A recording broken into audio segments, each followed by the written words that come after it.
Bueno, bienvenidas a todos a la edición número 30 de las Novo Talks. Por acá les habla Dami, estamos con Tommy hoy de forma presencial, como pocas veces pasa, cofundadores de Novo Labs.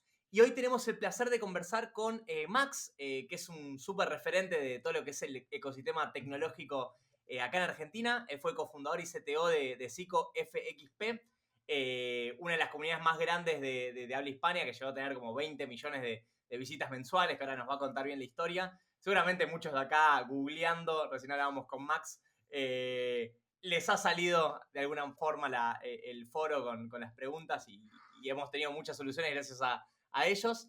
Y también hoy fundador y CEO de Minimal Art, que es una agencia de desarrollo digital que bueno, tiene más de 200 proyectos hechos, ahora nos contará más en todo lo que es LATAM, Estados Unidos, Europa, etcétera.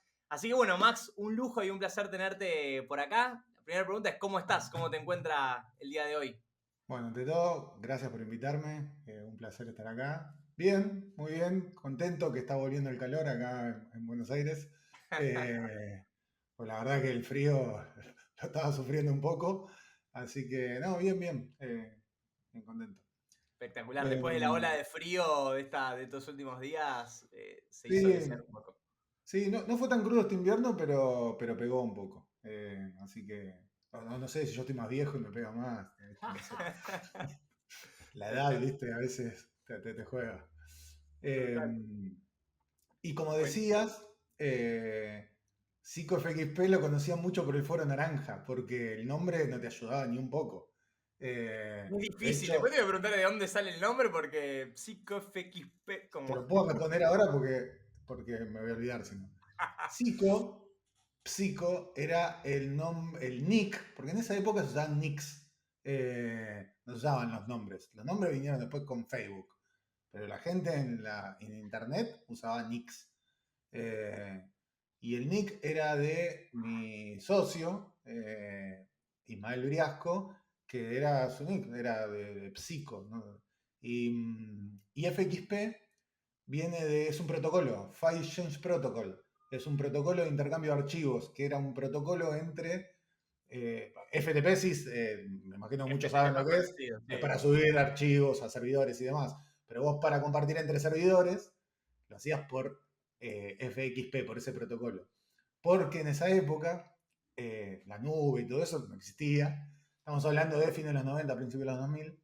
Entonces, PsicoFXP nace en realidad como una comunidad de intercambio de archivos. Vos tenías que, al principio era una comunidad cerrada, era como un lugar donde vos para entrar tenías que cumplir, duró muy poco esto, pero igual había como un challenge.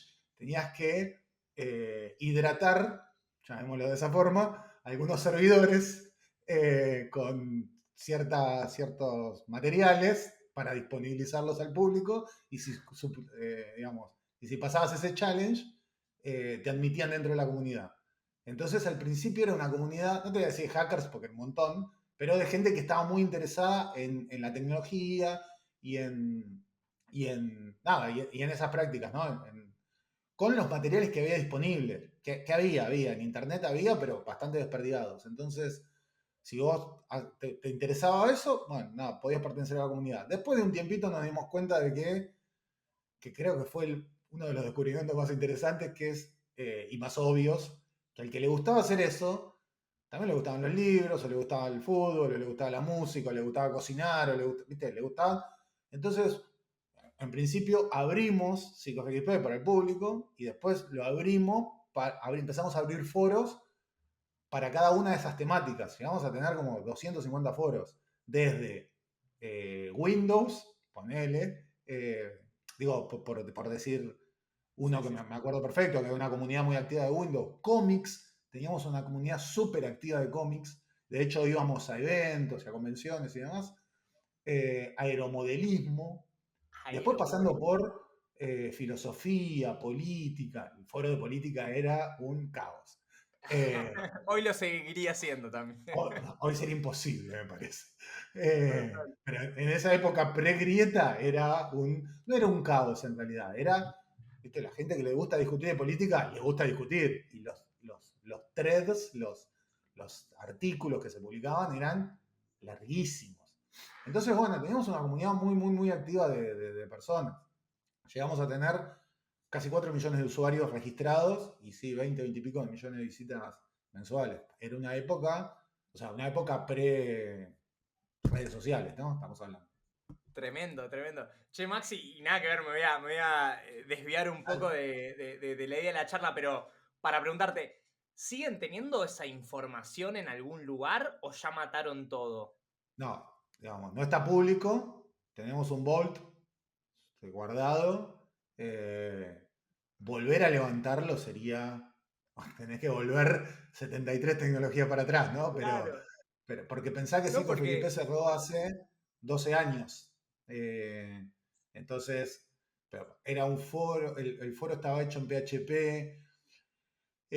No estaba en la nube, porque, o sea, después sí, después llegamos a estar en AWS, pero al principio, sobre todo al comienzo, estaba en un servidor en el server, en server.com en esa época, y cada vez que nos aumentaba fuerte el tráfico, y eso era bastante, tenías que agregar, ¿viste? Le tenías que agregar fierro. O sea, y Sí, sí, así sí. nos hicimos expertos en dos cosas. En identificar los servidores que teníamos que comprar en China, que tardaban 2 meses en barco en llegar, y mientras tanto, ser muy cracks en performance, en hacer que cada cosa pesara lo mínimo posible, eh, no sé, técnicas de minificación, de optimización de base de datos, y todo eso en esa época, digamos, era nuestro día a día. El mío particularmente, que yo manejaba la parte de tecnología, era como los picos de tráfico nos liquidaban. Y era como, quiero que venga más gente, no quiero que venga más gente, quiero que venga más gente, que no venga tanta. Y así estábamos Tremendo. todos los días. No, te preguntaba porque la cantidad de información, hoy con todo lo que es la inteligencia artificial, que se puede procesar mucha cantidad de información y tener insights que están copados, digo, con toda la información que vos debés tener ahí, podés generar un esqueleto de lo que fue la sociedad, tal vez en los años 2000, 2005, Sí, 2010. Impresionante. ¿Cómo sí, la verdad pensaba? que ¿Qué le habría que ver interesaba? ahí. Mirá, te cuento una anécdota que nos pasó. Chicos, FXP estuvo vivo 14 años. En un momento hay una persona nos escribió y nos pidió que borrásemos sus mensajes del principio, de tipo 10 años para atrás, porque había crecido, obviamente era 10 años más grande, tenía una hija, la hija había crecido y no quería que la hija leyera sus mensajes. Andá a saber que había escrito el flaco, ¿no? La verdad que no recuerdo. No recuerdo dónde lo vi. Pero, viste, vos y algo que también que está vivo ahora, ¿viste? Internet no olvida. Vos incluso esto mismo que estamos haciendo, o sea, no es que va a quedar para pertenece al futuro. Ni siquiera pertenece al presente, pertenece al futuro. Entonces, eh, y eso eran todas cosas que estaban por escrito y de gente que opinaba sobre, te diría, casi cualquier cosa. Había de todo. Entonces, sí, podríamos hacer una reconstrucción. Habría que ver qué tan border es. ¿Viste? Está bien que en ese momento eran nicks, no identificábamos personas con nicks. Eso no. De hecho, tuvimos moderadores, que eso es otro gran capítulo, nuestros moderadores. Nosotros teníamos un grupo muy importante de moderadores que eran los que hacían que la comunidad ¿viste? Vibrara, porque eran que eran básicamente power users que les gustaba tanto, de hecho yo fui uno de los primeros moderadores, eh, que les gustaba tanto un canal o una temática en particular, que eran los que movían la comunidad. Como te decía, el de Foro de Cómics era un crack, era su nick, Damián se llamaba, no me acuerdo cómo era el apellido, pero ponele Damián Ricardo Artime, no sé. Damián seguro. Y, y el pibe era un crack y era muy respetado en la comunidad de cómics. Y lo movía un montón, los mismos juegos de rol. Eh, Tremendo. pero tuvimos moderadores que nunca los conocimos. Nosotros, en una época 2008, 2009, no, un poquito más, sí, por ahí, 2009, 2010, eh, invertíamos mucho en la comunidad y armábamos eventos y, por ejemplo, hacíamos que vinieran del interior o de todos lados nuestros moderadores y hacíamos fiestas. Y había algunos que no querían venir porque no querían que lo conociéramos. Tremendo, Esas historias loquísimas. Tremendo. Che, Max, y volviendo un poco para atrás, antes de todo lo que estábamos conversando, yendo un poco al pasado, en tus palabras, ¿cuál Sí. fue el momento en el que sentiste quiero emprender? Como no hubo, o sea, creo que no hubo un momento, estoy seguro que no hubo un momento que lo pensé de esa manera, quiero emprender. Lo que pasó, yo tenía un rol, un puesto como jefe de sistemas en una empresa que administraba shopping centers. La verdad que era una linda tarea, yo ya igual había pasado de técnico, había como superado todos esos escalafones, ya medio había llegado a un techo, pero paralelamente a eso, habíamos empezado con PsicoFXP a modo hobby. Pero en un momento, cuando Google sacó el programa de AdSense, nosotros lo implementamos y al tener tan buen SEO, o estar tan bien posicionados orgánicamente, empezó a redituar. Era una fortuna, pero redituaba. Y nos llevaba mucho tiempo trabajar. Nosotros éramos 4 socios. Todavía no éramos socios, pero éramos como nosotros 4, el grupo Core. Y en un momento nos miramos y nos dijimos, alguien se tiene que dedicar full time a esto o lo vamos a tener que matar porque no nos da la vida para hacer nuestro trabajo y dedicarnos acá. Y lo que más se necesitaba en ese momento era, nada, darle potencia a la parte tecnológica. Entonces, un poco charlando con mi mujer y tomando un riesgo relativamente calculado y también tomando el compromiso de los otros 3 de que cuando el proyecto rindiera lo suficiente como para que todos se dedicaran digamos, al emprendimiento, yo fui el primero que dije, bueno, dejé mi trabajo y me senté un día en la computadora y dije, tuve un trabajo nuevo, que era seguir haciendo lo que venía haciendo, pero ahora todo el día y voy a cobrar un dinero por esto y bueno, nada, Entonces, la realidad es que fue bastante orgánico. También fue un riesgo calculado, eso es verdad, no es que me tiré a la pileta y dije, bueno, salva Pato Gallareta. El proyecto venía creciendo, le veíamos perspectiva de que siguiera creciendo.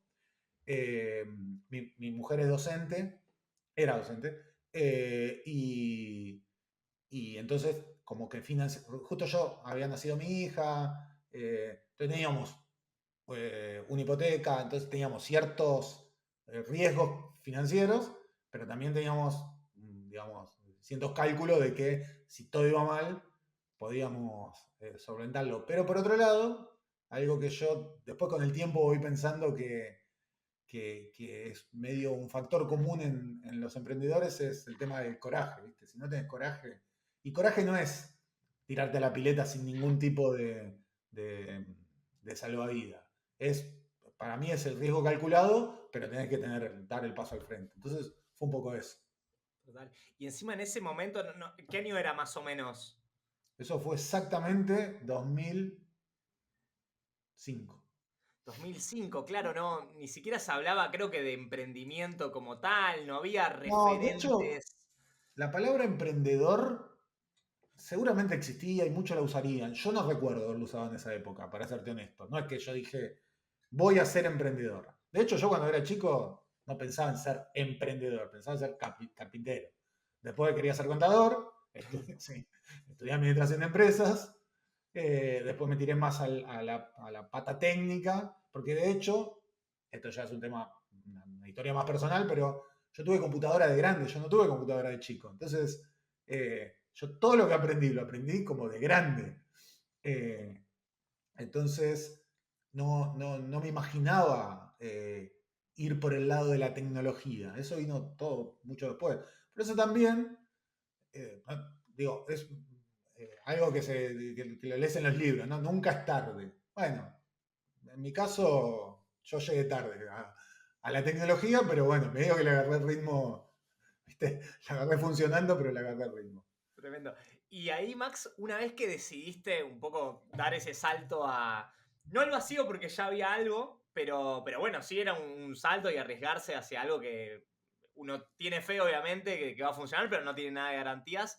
¿Cómo recordás que fueron esos primeros momentos, ese primer año, digamos, que estabas solo con una computadora tratando de hacer que eso funcione? ¿Cómo recordás esos momentos? Mirá, fueron 2 años porque nosotros, o sea, de 2005, mediados de 2005 hasta principio de 2007, año y medio, que fue cuando pusimos nuestra oficina y ahí los 4 ya empezamos a trabajar en PsicoFXP. Pero durante ese tiempo, al principio fue caótico para hacer, o sea, no es que yo tenía una planificación de lo que tenía que hacer todos los días. Era medio inventarse el trabajo. Imagínate, tu trabajo es gestionar un foro de discusión o unos foros de discusión. Rarísimo. Era raro.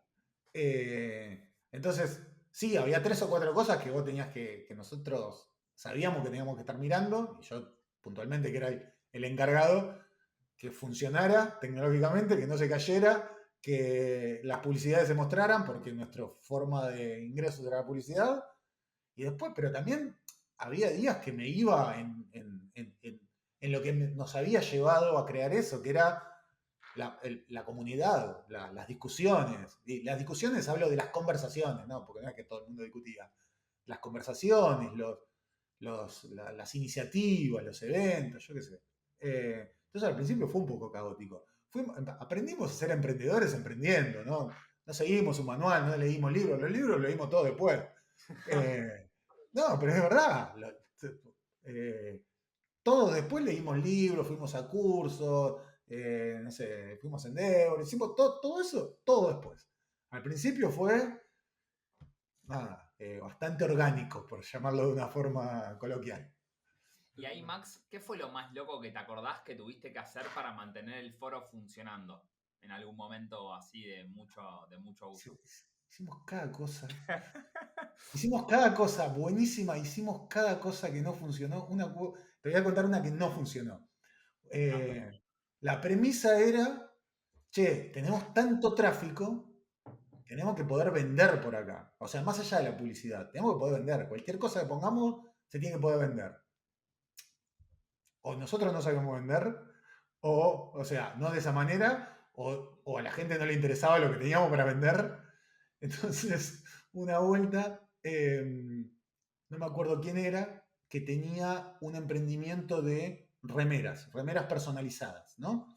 Entonces, tenía como la remera básica y tenía como el dibujo o sea, podía imprimir medio cualquier dibujo.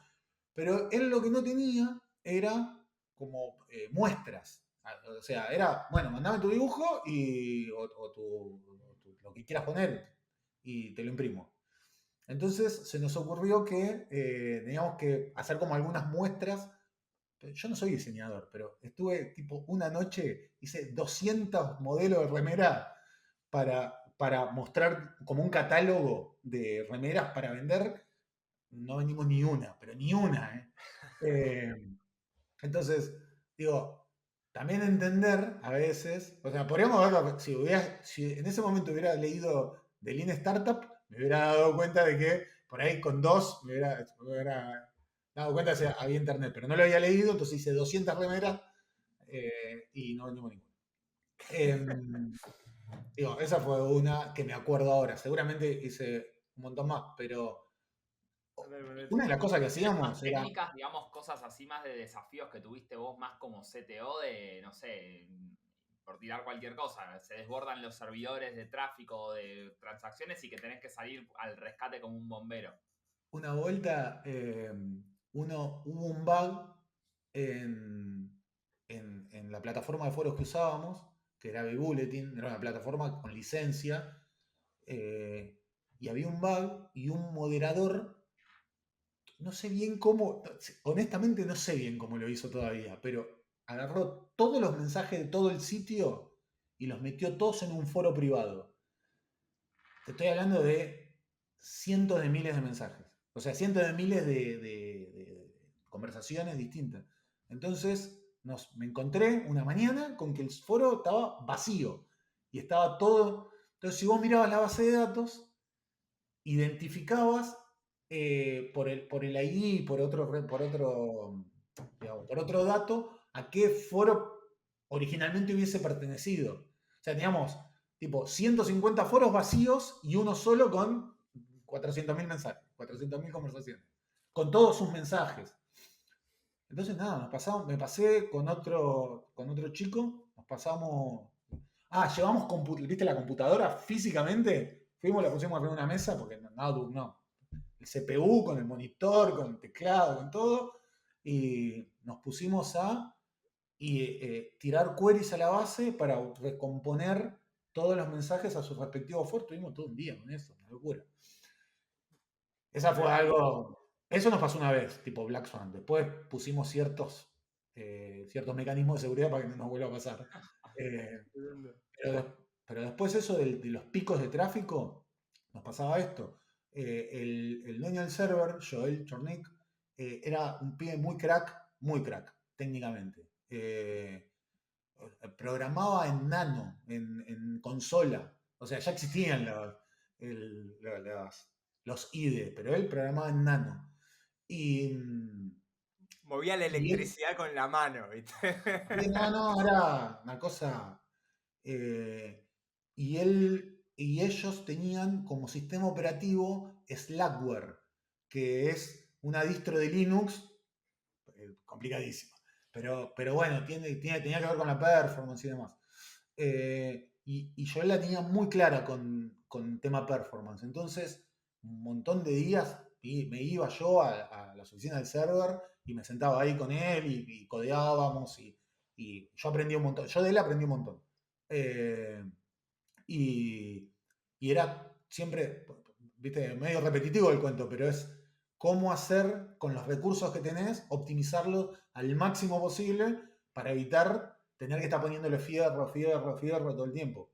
Total. Eh, Ahí con fierro, por si alguno no se lo logra imaginar porque no lo vivió, se refiere como a agregar capacidad física al servidor, ¿no, Max? claro, exacto, pero eran servidores físicos, imagínate una computadora al lado de otra computadora y al lado de otra computadora, ¿no? Y todas esas funcionando en una red, y eso es lo que, cuanto más computadoras tenga, por decirlo de una forma fácil, más ancho de banda tenés. Después una vuelta en el server también nos pasó que nos estaba mostrando uno de los técnicos, nos estaba mostrando una especie de hot swap, que es tipo, sacás un rack, uno de estas computadoras, y todos seguían dando. Y se equivocó y desconectó la base de datos, así, de un saque, ¡tuc! Se cayó todo. Y lo peor es que cuando se caía, o sea, era como que le cortabas la capacidad de comunicación a todo el mundo, no había otro lugar donde comunicarse, no existía, no sé, Twitter. Entonces, después cuando volvían, o sea, cuando lo volvíamos a poner online, estaban los que, uy, buenísimo que volvimos, y los que, flaco, por favor, tengan cuidado, ¿viste? Porque era como que desaparecía el sitio, no es que vos, o sea, los más versados en temas tecnológicos se imaginaban que eso no desaparecía, pero para los que, viste, los más neófitos, veían que de golpe todo lo que habían escrito por ahí durante años había desaparecido. Sí, sí, sí, Eh, sí. Ya estaban sacando consulta con el psicólogo. Es claro, como que desaparezca Instagram del App Store, por así decirlo. y sí, más o menos, pero nosotros ahí, por ejemplo, en el foro de literatura, había cuentos originales de gente que escribía, nosotros hacíamos concursos de literatura y escribían cuentos originales. O no sé, ponerle filosofía, había reflexiones larguísimas. Yo no sé, quizás alguno o varios tenían su copia en su computadora, pero otros te puedo asegurar que escribían directamente en el foro. Tremendo. Che, Maxi, bueno, me imagino que habrán habido millones de hilos y de pregunta-respuesta. ¿Recordás algún caso que haya pasado dentro del foro que en el equipo interno, entre ustedes, en el equipo en general, lo recuerden siempre? No sé, alguna pareja que se hizo por ahí, alguna No, transacción que se cerró por ahí. Digo, Mirá, en Cico tuvimos de todo. obviamente era una comunidad, entonces la gente en algún momento como que excedía las paredes virtuales y se juntaba y armamos torneos de fútbol o de vóley había juntadas y se armaron grupos de amigos, se armaron emprendimientos, se armaron parejas. De hecho, mis dos socios, el hermano de uno y la hermana de otro fueron pareja un montón de tiempo, se casaron, tuvieron una hija, y otras personas del foro, no los voy a nombrar porque después de tanto tiempo no sé si siguen juntos, pero sí, hubo de todo. También es cierto que el grupo de moderadores, que eran más o menos unos 50, era como, tenían una asiduidad bastante importante, entonces salían juntos, se juntaban, y estamos hablando de un rango de edad de entre los 20 y los 30 años, ponele, ¿no? 20 y pocos, y todos más o menos estaban ahí. Entonces era como, estaba bastante bueno toda esa parte. Max, Y con ¿y respecto a vos eras emprendimientos, consciente? eh, Perdón.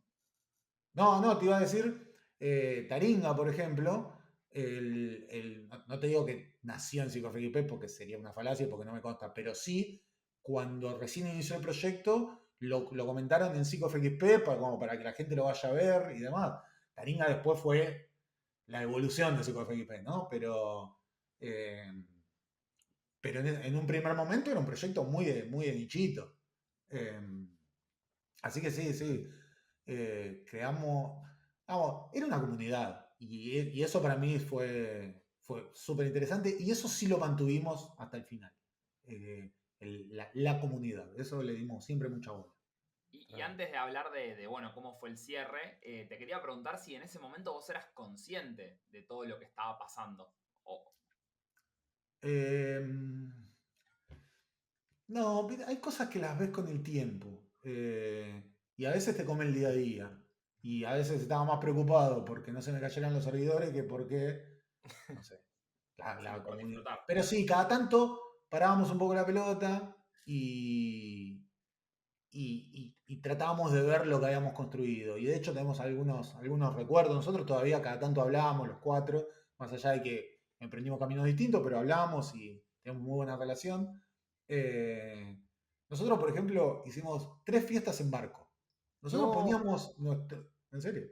Eh, el catamarán Galileo, en Puerto Madero, metimos 250 personas con todos invitados, con catering, había tipo magos, que esos que te hacían magia ¿cómo es? De cercanía, estaban los caricaturistas, Microsoft había aportado unos dispositivos, unos periféricos para sortear, después tuvimos sorteos de otras marcas, del server, de un montón de marcas,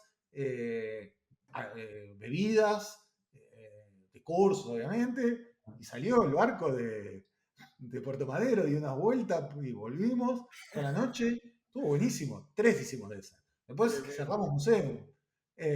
Y todo eso era para la comunidad. Porque nosotros no nos hicimos millonarios con PsicoFXP. Lejos estuvimos haciendo millonarios. Lo que ganábamos lo reinvertíamos en la comunidad, en hacerla crecer y demás. Tremendo, tremendo. ¿Y cómo fue el cierre de Psico y cómo lo viviste también en lo personal? Porque me imagino que 14 años, nada, en un proyecto, es tu bebé, lo viste nacer. Me imagino que debe ser duro. Si querés contarnos un poco sobre esa última etapa. Sí, hubo como una conjunción de cosas. Nosotros habíamos recibido una inversión de $1.200.000 de un fondo en Silicon Valley. Nuestro potencial seguía siendo, digamos, nuestro modelo de negocio seguía siendo la publicidad, pero entre 2011 y 2012 pasó algo. Google cambió sus algoritmos, lanzó 2 algoritmos nuevos, uno llamaba Penguin y el otro Panda, que lo que premiaba era el freshness, el contenido nuevo. Y nosotros teníamos mucho contenido posicionado de hacía 10 años antes. Entonces, lo cual estuvo bien, digamos, ¿no? Era una práctica que si vos buscabas Quilmes Rock en 2010, nosotros aparecíamos primero, por sobre Quilmes. Pero lo que aparecía, lo que vos cliqueabas e ibas, era un contenido por ahí de 2004. Y vos no querías ver la Quilmes Road de 2004, vos querías ver la Quilmes Road de ese año. Entonces, pero eso lo que nos provocó fue una caída tremenda digamos, en la gente, en la cantidad de visitas orgánicas. Y eso nos pegó claramente en nuestro modelo de negocio, en la publicidad, y nosotros éramos una empresa de 50 personas. Y exploramos otros caminos, nosotros nos habíamos hecho muy buenos también vendiendo publicidades para otros. De hecho, tuvimos una agencia de publicidad junto con Psico FXP que se llamó Naranjú. Y, y, y, y claramente llegó un momento donde terminaba no siendo negocio. Y si bien nuestro inversor nos invitó a seguir invirtiendo en nosotros, la realidad es que ya llegaba un momento que no la veíamos. No veíamos que pudiera subsistir el negocio y decidimos, fuimos muy prolijos, financieramente fuimos muy prolijos. Entonces pudimos hacer un cierre muy ordenado. Toda la gente que trabajaba con nosotros la recomendábamos y a un montón le conseguimos trabajo en la industria porque éramos dentro de todo conocidos en la industria. Entonces, y teníamos buenos recursos.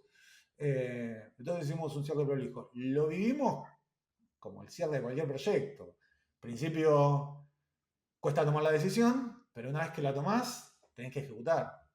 Y nada, y también sabiendo de que, y eso me parece importante, ¿no? Que yo lo tengo en mi estado, no sé si es el estado o el tagline de WhatsApp, que es, esto también pasará. Entonces, nada, habíamos hecho un recontra buen proyecto durante un montón de años, la habíamos pasado muy bien. Nos parece que nuestro aporte a la comunidad fue importante, sobre todo a ese ecosistema de Internet que recién estaba tomando envión acá en Argentina. Ojo, había un montón de proyectos súper grandes, pero en general estaba tomando envión. Y nosotros habíamos estado en ese segmento de comunidad y nada, y viéndolo en retrospectiva, me parece que hicimos un buen trabajo. Y entonces de ahí en adelante era, cada uno tomamos como rumbos distintos y yo más o me orienté más para el lado de la parte tecnológica, que era lo que a mí me gustaba, y la innovación y demás, y más para el lado de la parte de speaker. Mauro tuvo un proyecto que se llamaba Alquilando, Lean más para el lado primero de agencia ¿cómo es? De comercial y ahora más para el lado de finanzas. Es como que nos separamos pero nada, fue bien. Tremendo. Y para darle un cierre a toda la parte de psico, nada, ¿qué aprendiste un poco escalando una comunidad digital que sigue siendo válido hoy? O sea, ¿qué aprendizajes tuviste escalando esa comunidad que hoy siguen estando vigentes en las comunidades que surgen, digamos? Qué buena pregunta. Yo hoy en internet, digo, en general, veo mucho ruido. Me parece que no estoy diciendo ninguna novedad, hay mucho ruido. Y lo ves mucho en las redes, ¿no? No soy tan usuario de redes sociales de tipo Instagram o TikTok o ese tipo de redes sociales, eh, pero así todo veo como muchísimo ruido. Yo creo que lo que va a pervivir, lo que sobresale de todo eso, de todo ese ruido, es cuando se nota la humanidad detrás digamos, de la persona que está escribiendo, que está publicando, que está... Cuando vos ves eso, y eso en las comunidades se veía mucho, ¿no? Era como más, no sé si crudo es la palabra, pero era como más genuino. No digo que ahora sea peor, porque siempre, viste, uno se vuelve viejo y dice, nosotros, todo pasado fue... No estoy diciendo eso. De hecho, me parece que este es un lugar y un momento espectacular en la historia, en la historia en general y en la tecnología en particular. Es un momento espectacular. Pero cuando vos ves, cuando vos notás al humano detrás de la capa tecnológica, me parece que eso en las comunidades se veía mucho, y si lo mirás en otras comunidades, tipo Reddit, vos te das cuenta ahí rápidamente con quién podés entablar una conversación, con quién podés conversar. En Twitter medio que lo mismo, o sea, y a veces le ves, si prestás un poquito de atención, le ves los hilos. Y creo que ese aprendizaje, el identificar, el ver los hilos, me lo llevo y creo que muchos de esa época nos llevamos eso. Y algunos te tiraron más para el lado del cinismo, pero otros todavía guardan eso de entender, ¿viste? De separar la paja del trigo. No sé si soy claro con esto. Está Capaz que estoy un clarísimo. poco enrevesado, pero me parece que eso de las comunidades de esa época se puede rescatar. Che, Max, y después de PsicoFXP fundaste Minimal Art. Nada, contanos un poco, ¿no? ¿Qué es Minimal Art y cómo nace la idea? De vuelta, no fue algo que yo diga, tengo una visión para desarrollar, no pasó nada de eso. Lo que pasó fue que yo quería seguir, y digamos, era mi expertise, lo que me gustaba hacer, relacionado con la tecnología. De PsicoFXP nos llevamos, los socios, nos llevamos nada, nos llevamos nuestro nombre. Y mi nombre me permitió seguir trabajando en la industria y participar primero como advisor, no tanto como advisor, sino como consultor en algunos emprendimientos, en algunas compañías, siempre del lado de la tecnología, ¿no? Al haber hecho tanta performance en PsicoFXP, cualquier otro proyecto que me dieran, yo entendía rápidamente qué era lo que había que tunear como para que despegara. Entonces, a partir de ahí, empecé a trabajar como consultor, o sea, primero propio, y Minimal Art era. Mi nick en PsicoFXP era criminal, con K. Pero no porque, nada, vengo de una familia mafiosa, sino porque es un tema de los fabulosos Cadillac, se llama Radio Criminal. Eh, y quedó durante los 14 años, tuve ese, pero dije, no puedo seguir con esto. Entonces, ya sobre el final, de hecho no sobre el final, cuando saqué mi primera cuenta de Twitter, que creo que fue en 2008, 2009, por ahí, le puse Minimal Art, porque a mí me gusta el minimalismo, la simplicidad. De hecho, hay un libro muy bueno que se llama Las leyes de la simplicidad, de John Maeda, que habla de todo este tipo de cosas, y a mí me gustó mucho. Entonces ese era el nombre que yo usaba como para darle para un paraguas para mi proyecto. Y después a partir de ahí, fue muy orgánico, fue creciendo en base a clientes. Y el otro día escuchaba a Juan Pivillani que hablaba un poco de eso, ¿no? O sea, lo que tenía muy claro era, no tenía una idea como para ir a buscar un inversor y levantar plata. Ese nunca fue mi mindset. No en ese momento, quiero decir, ¿no? Eh, yo lo veía más por el lado de construir con clientes, construir confianza o construir productos o proyectos con clientes. Entonces, ese fue un poco el camino orgánico. Un poco aburrido, te diría, sí, para la comunidad emprendedora, ¿no? Pero también es válido saber que no hay un solo camino, que no te tenía que ocurrir una idea súper brillante, sino es eso, es aplicar el expertise que uno tiene para desarrollar productos o proyectos con clientes. Total. ¿Y qué aprendizajes de psico, de todos esos 14 años, digamos, aplicaste directamente en Minimal Art o sentís que te sirvieron? ¿Y qué otras cosas dijiste, che, esto estoy en cero, tengo que volver a aprender cosas para montar esta nueva empresa? Mirá, de vuelta, como fue bastante orgánico, fui aprendiendo muchas cosas sobre a medida que lo siga necesitando. Yo soy un tipo bastante versátil en el sentido de que pocas cosas me acongojan. Digo, y mirá que hay un montón de cosas que para mí me parecen súper difíciles, ¿eh? Pero yo de PsicoFXP traía toda la pata de tecnología, producto y hasta te diría marketing digital. Me faltaba la pata comercial y me faltaba quizás la parte más de número, de finanzas. Como yo siempre fui una persona muy prolija en cuanto a números, entonces esa fue la parte que menos me costó. La parte comercial, la de, viste, ir a visitar a alguien y hablarle y todo eso, el vender. Vender para mí era dificilísimo. Y encontré y esto te lo puedo decir con los años, encontré que mi forma, de la que mejor me funciona, es desde la empatía. Es tratar de entender rápidamente dónde está el dolor y cómo lo puedes solucionar y cómo puedes ayudar y qué es lo que puedes aportar desde tu expertise. Y desde ese lugar siempre construí buenas relaciones con mis clientes, y de hecho tengo clientes de hace muchos años. Eh, entonces, ¿qué me llevé digamos, qué me llevé? Bueno, me llevé la parte más dura, más técnica, que podía aplicar rápidamente en los proyectos, y tuve que aprender mucho a moverme en eso de la venta. Eh, la de promocionar sí, si se quiere, promocionar los servicios o los proyectos que hacíamos. Y para quien no conoce Minimal Art, ¿querés contarnos un poco qué hacen, qué tipo de proyectos acompañan, para qué tipo de empresas? Justamente eso hacemos.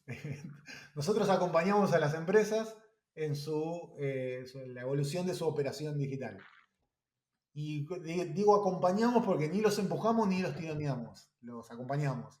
Entonces, todas las empresas tienen una suerte de reglas de negocio que las hace únicas. Muchas son iguales y muchas son diferentes. Por más que sean empresas del mismo rubro, hacen cosas en forma única. Y tienen, en general tienen múltiples sistemas que hablan entre sí o no hablan entre sí.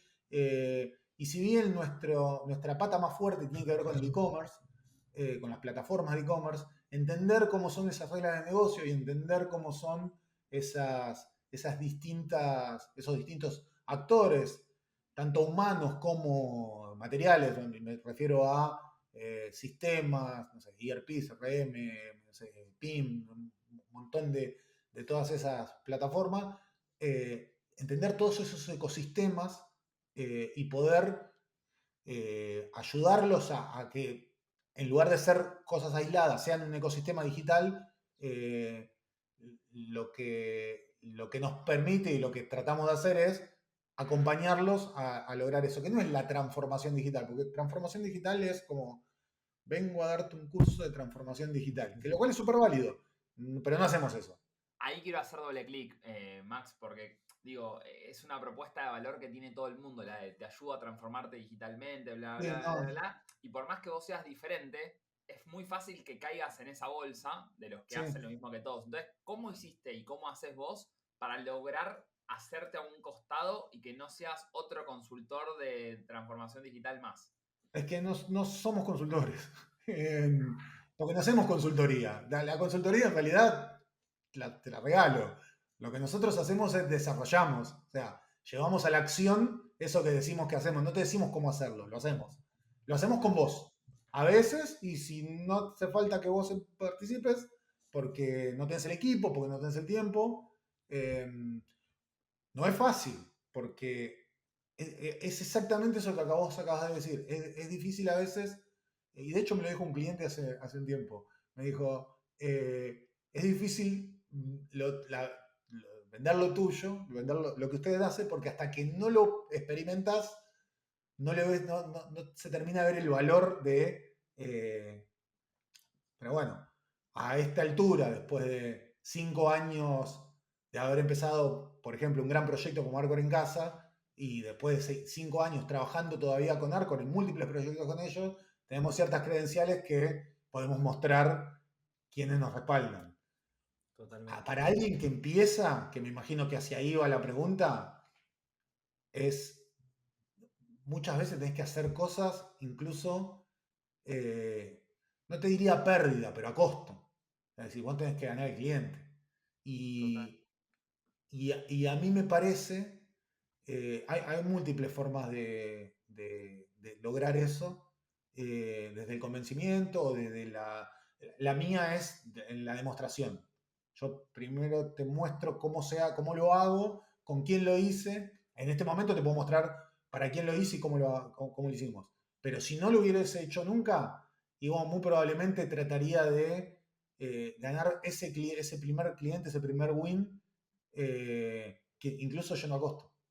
Claro, para armar portfolio, ¿no? Uno cuando arranca Tenés que armar servicios a portfolio. veces cuesta generar confianza, pero el punto es, bueno, Gary Vee, no sé si lo conoces, siempre dice como a los primeros clientes, si es necesario, gratis, con tal de que ellos te ayuden a conseguir el resto de clientes que te paguen, ¿viste? Sí, viste, hace unos años leí un libro que se llamaba Rework, de una empresa que es 37 Signals. Signal, sí. Eh, ellos, perfecto. Y ellos lo que dicen es, vos tenés que cobrar siempre. ¿Viste? Entonces, cada uno tiene su librito y de lo que les funcionó. Entonces, ellos, lo que prueban, ellos no tienen ni freemium, ni trial, no sé ahora, pero hace 10 años no lo tenían. Eh, entonces, yo voy más por la otra, por la que acabas de decir vos. Bueno, al principio tenés que, y sobre todo cuando es venta consultiva, la nuestra es venta consultiva, porque no tengo un catálogo que te digo, elegí de acá a ver qué es lo que más. Eso sería un SaaS. Y nosotros, bueno, hay soluciones SaaS buenísimas que pueden responder, que pueden funcionar para un montón de situaciones. Y en otro montón de situaciones, no, es más custom. Lo nuestro es custom. Total. Y ahí, Max, vos que viviste mirando ya un poco hacia el futuro, vos que viviste nada, la era de los foros, de la web, no sé, 1.0, 2.0, después las redes sociales, viste varias transformaciones, y ahora con todo lo de la inteligencia artificial, que se viene como otra ola de productos, preguntarte, según tu punto de vista y tu visión, ¿cómo ves el futuro de los productos digitales, ¿no? En esta nueva era de la inteligencia artificial que ya estamos metidos, digamos. No sé si es el principio, seguro que sí, y queda mucho. Pero ¿cómo los ves vos? Mirá, justo en estos días, nosotros dentro de Minimal Art tenemos un espacio que se llama el Guía Café, que es un workshop interno que hacemos todas las semanas, donde nos juntamos, es opcional, pero la verdad que tiene bastante convocatoria, a discutir y a charlar de temas de inteligencia artificial y aplicaciones y novedades y demás. Y entonces hay cosas bastante técnicas y aplicadas y a veces ciertas conversaciones filosóficas. Y este obviamente es uno de los temas en boga, ¿no? De hacia dónde. Y entonces es como lo que es el agentic commerce, ¿no? Que es vos llegás a un lugar donde directamente le vas preguntando a una IA, un chatbot, una interfaz, eh, y te va recomendando lo que vos necesitas comprar. Y en ese lugar, las interfaces medio que van perdiendo como el sentido, ¿viste? Porque vos básicamente es una conversación. Pero eso funciona, y esto no es una idea mía, digamos. Está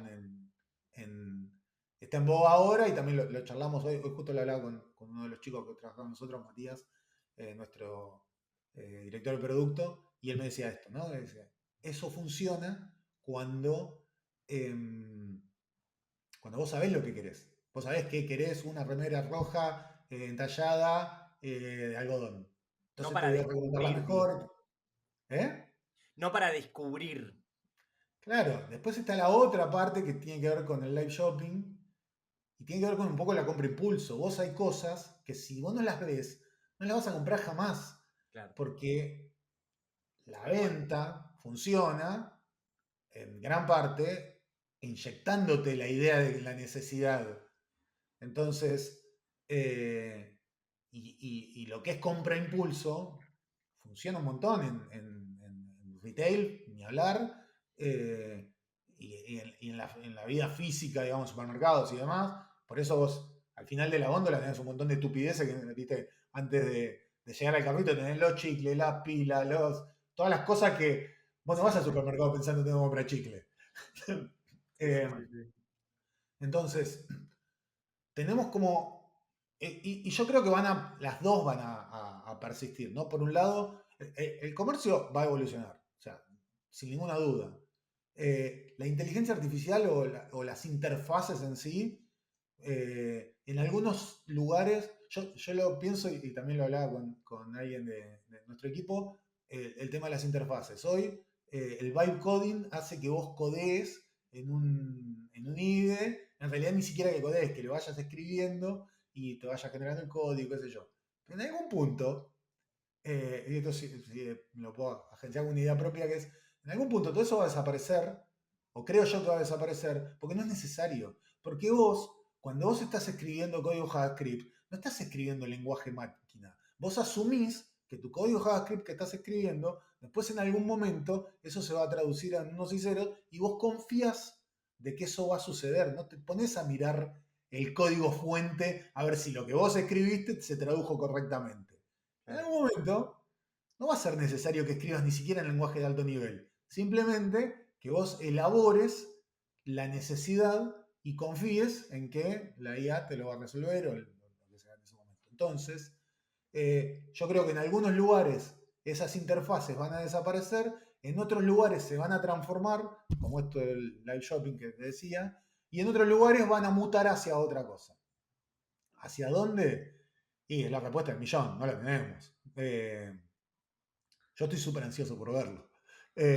Pero también yo creo, muy importante, estar preparados para ese tipo de cambios. Esto de la irrupción de los LLM en los últimos 3 años, 2 años, fue un cachetazo, en un montón de industrias y cada vez, o sea, no sé si seguramente lo vieron, Nano Banana hace, no sé, salió hace 15 días.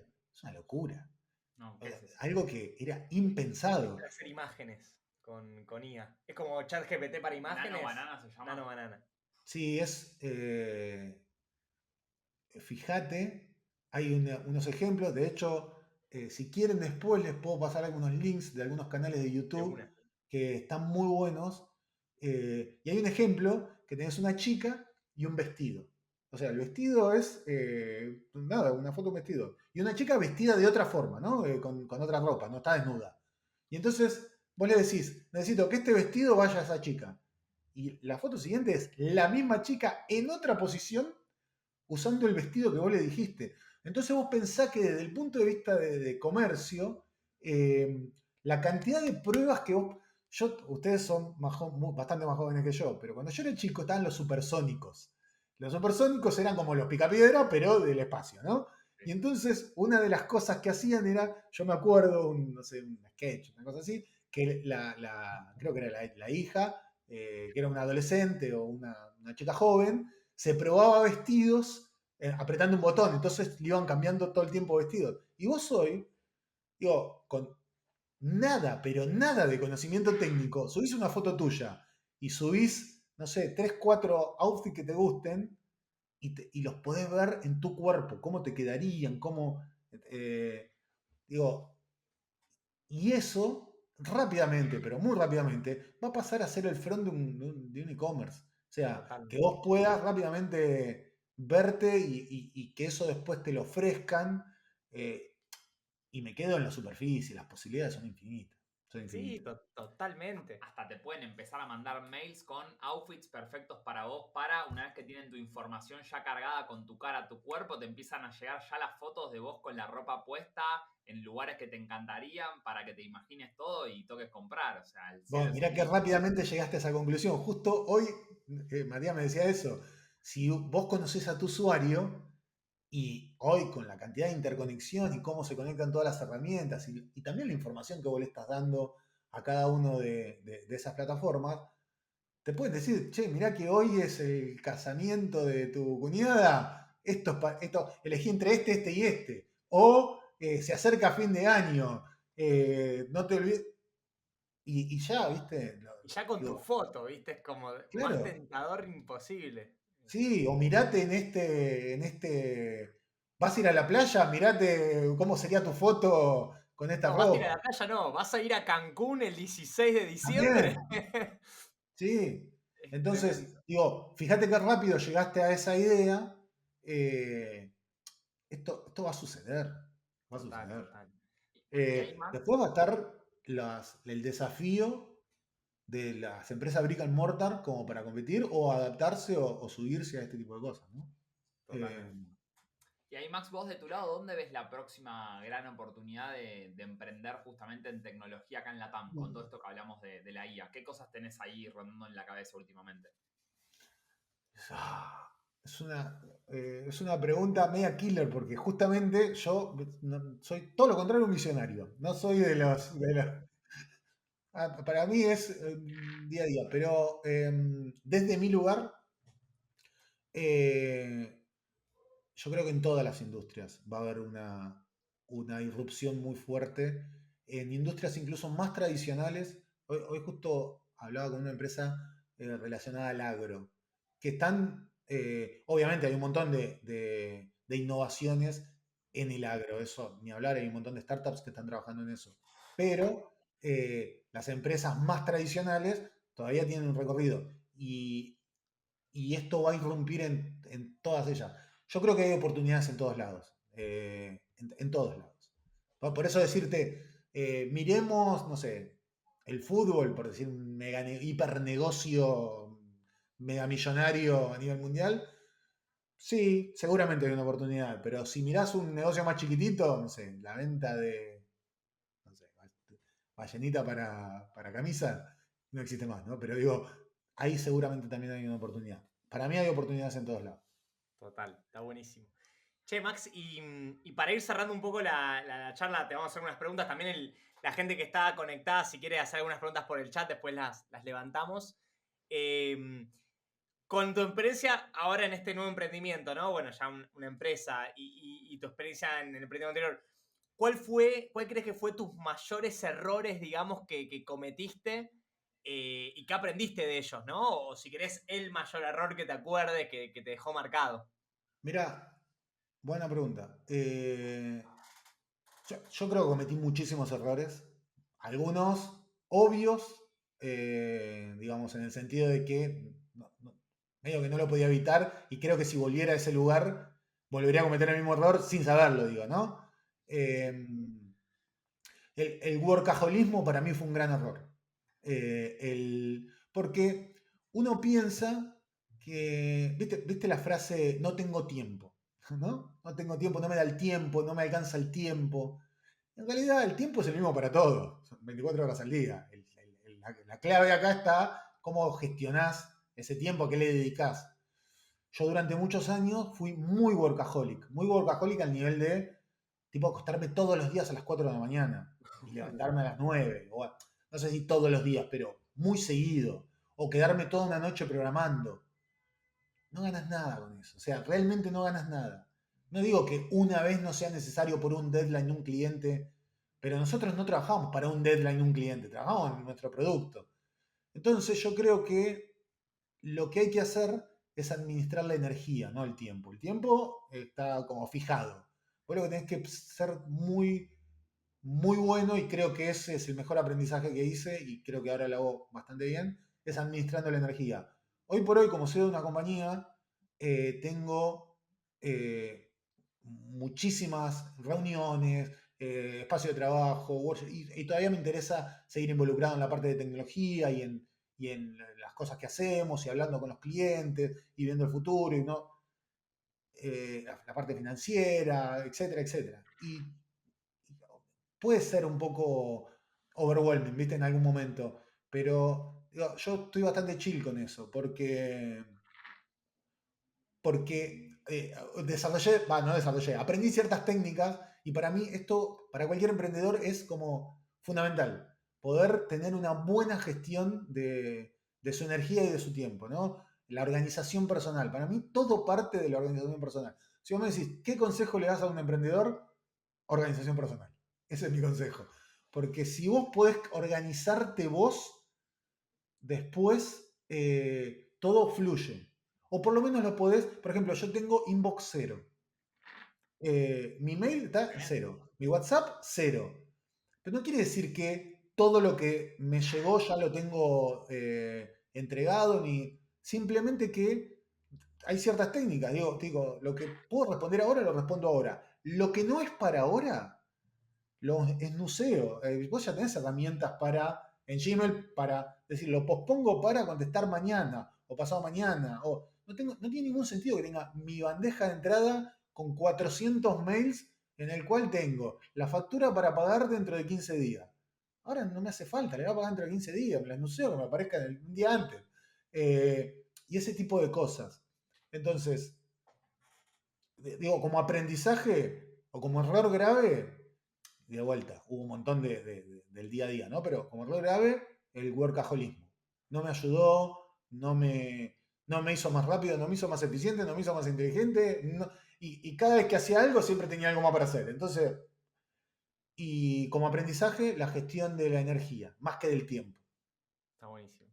Está buenísimo. Y ahí, Max, si tuvieras que dejar un solo principio grabado para la próxima generación de emprendedores, con algo que vos hayas vivido y aprendido, ¿cuál ¿Qué sería? sería un principio? ¿Qué? ¿Cuáles Y mis algo que sea un máximas? mantra. Yo tengo un montón y son todas frases que uno dice, ¿viste? O que yo me digo, qué sé yo.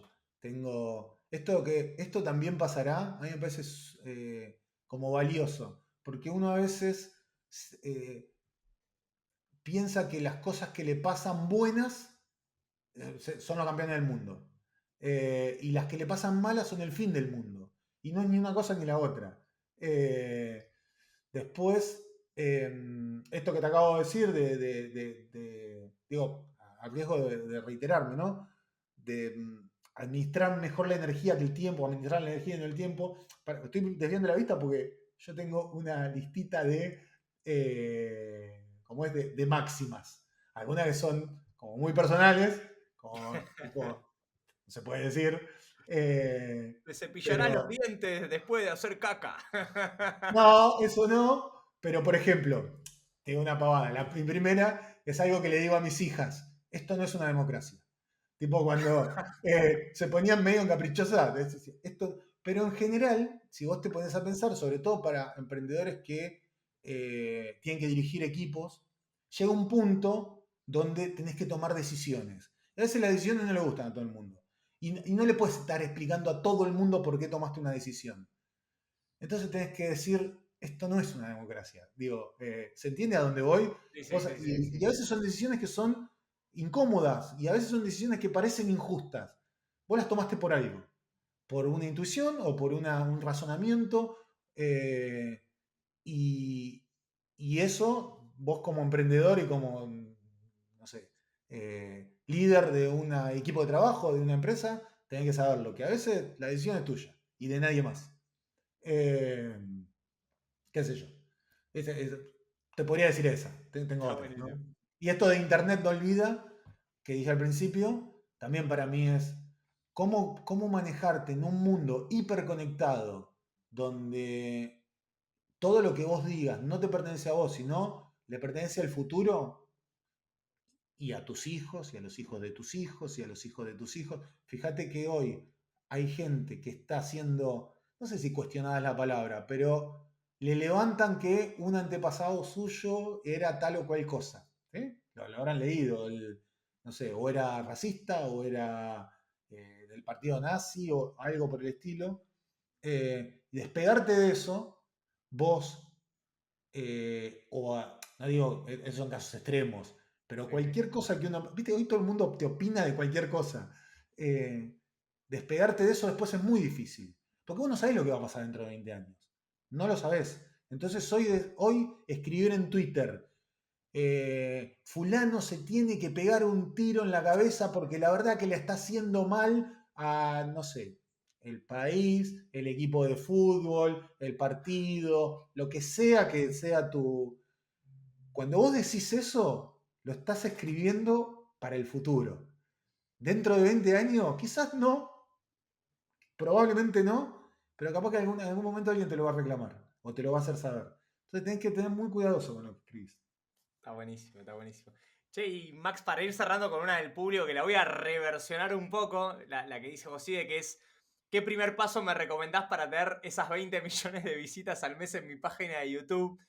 Te lo voy a cambiar un poco a, ¿qué harías vos hoy si tuvieses que iniciar una nueva comunidad para dar ese primer paso, digamos? Sin importar un poco el resultado, ¿no? Pero, ¿cómo la plantearías? Eh, es una pregunta que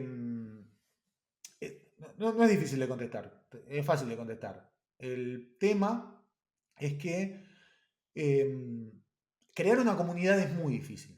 Realmente muy difícil, porque vos lo que haces en una comunidad es alterás la rutina de una persona. Una persona que pertenece a una comunidad cambia su rutina. Si no, no pertenece a una comunidad. Es un lector casual.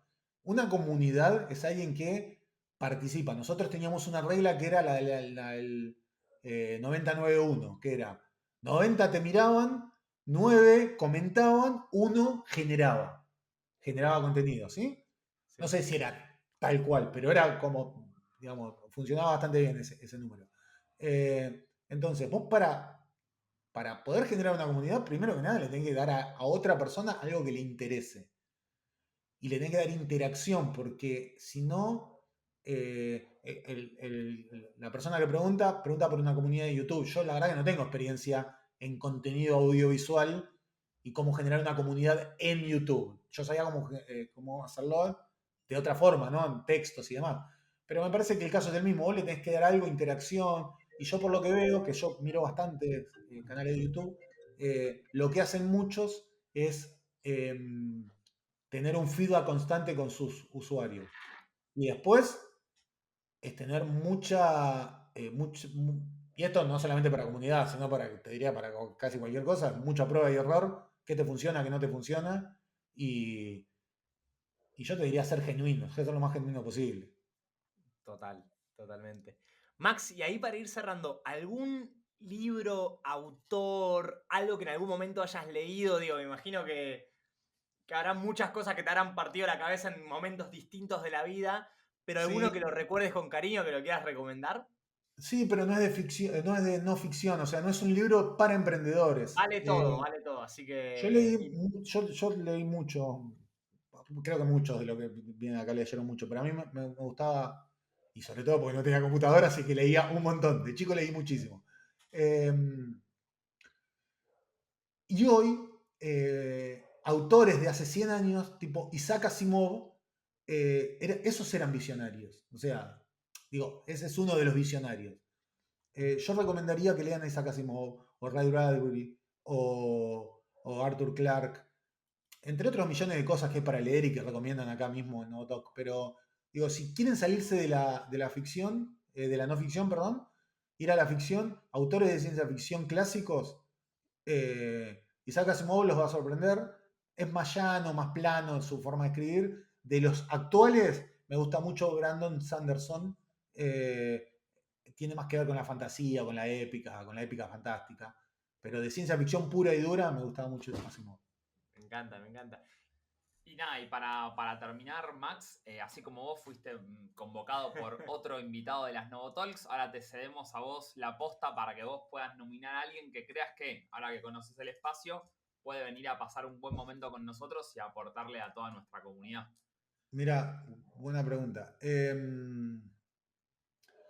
Sacando de mis ex socios, Ismael, que creo que lo conocen de la comunidad, pero yo creo que una persona que aportaría mucho y que para mí me encanta escucharla, de las poquitas charlas que vi de él, pero muy crack tanto en la parte tecnológica, muy crack tecnológicamente, como en su forma de expresarse y el producto o el emprendimiento que tuvo, que construyó, Sumavisos y después Properati, creció un montón, se lo vendieron LX, la verdad que fue un reproyecto. Es Martín Zarzale, Runixo en Twitter, también de vieja época, tiene una cabellera envidiable que en su momento fue negra y ahora es bien canosa, pero un tipo realmente digno de escucha. Espectacular. Le vamos a escribir, le vamos a escribir. Sí, después te voy a pedir por WhatsApp el contacto o el Twitter, así le puedo mandar un mensajito y obviamente sin compromiso invitarlo por si le interesa venir a compartir con nosotros una charla de emprendimiento. Totalmente. Es un gran tipo. Espectacular. Y después si los consiguen, pero esto ya queda de ustedes, del lado de... Ustedes entrevistaron a Edu Amadeo, él tiene en Overboost, hay dos personas más, Gaby Ruggeri y Tony Peña. Son dos perfiles completamente distintos, con un track record increíble. Tony viene del mundo mobile y la verdad, un tipo muy agradable de escuchar también. Gaby mucho más analítica, tiene otro perfil. También son dos cracks. no sé si participan en podcast y demás, pero bueno, tenían Le como vamos a los... preguntar a Edu a ver si nos puede enganchar. Exactamente. Total. Así que bueno. Che, Max, nada, agradecerte ahí por tu tiempo, por toda tu sabiduría compartida, a las personas que se sumaron al video también. Y bueno, esperemos en algún momento también invitarte tal vez a algún asadito o alguna juntada que hagamos para seguir compartiendo. Siempre, siempre, siempre. Después, si a alguien le quedó alguna duda o tiene ganas de preguntarme algo, no se animó o lo que sea, podés compartir mi mail o mi Twitter o no mi Instagram, que lo tengo desde épocas inmemoriales y no lo uso porque nunca me enganché bien, pero yo soy más de Twitter, yo me quedé ahí. Está buenísimo, está buenísimo. Pero si no por mail, de vuelta, inbox 0, así que los contesto a todos. Bueno, Max, muchas gracias por Chicos, todo, ¿eh? Estamos hablando. muchísimas gracias a ustedes. Abrazo grande. Gracias a todos los Hasta luego, abrazo grande.